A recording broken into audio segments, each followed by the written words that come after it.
अस्सलातु वस्सलाम अलैका या रसूल अल्लाह, अस्सलातु वस्सलाम अलैका या हबीब अल्लाह। मेरे प्यारे बहनों, भाइयों, दोस्तों और बुज़ुर्गों, अस्सलाम वालेकुम।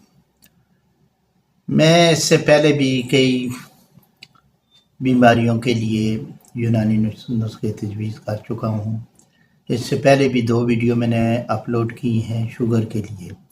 आज जो बता रहा हूँ शुगर और मैदे दोनों के लिए इंतहाई मुफीद मैं बताऊंगा कि शुगर असल में मैदे की ख़राबी जब होती है, मैदा सही तरीके से प्रॉपर काम नहीं कर रहा होगा, हमारे फैट्स बढ़ जाते हैं और इंसुलिन बनाना छोड़ देता है लबलबा।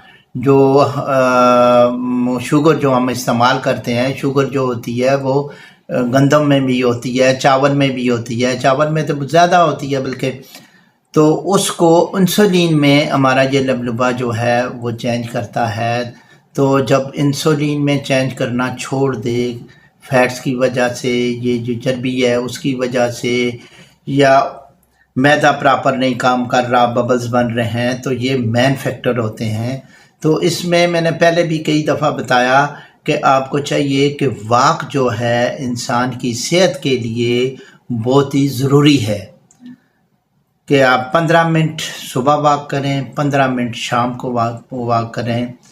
तो ये हल्की सी जो चहलकदमी होती है, ये हमारे जब खून गर्दिश करता है, इसकी सर्कुलेशन होती है, तो गंदे जरासीम निकल जाते हैं, थोड़ा बहुत पसीना आए तो उसमें ये फैट्स जो होते हैं वो कम हो जाते हैं और हमारी खून की सर्कुलेशन जो है वो प्रॉपर हो जाती है, उसकी चिकनाई ख़त्म होनी शुरू हो जाती है। कोलेस्ट्रॉल के लिए भी बहुत अच्छा होता है, कोलेस्ट्रॉल को भी ये कंट्रोल करता है वॉक जो है।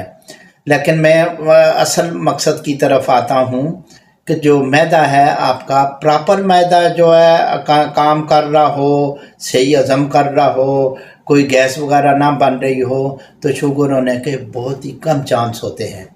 शुगर जो है ये मैदे से इसका गहरा तल्लक है।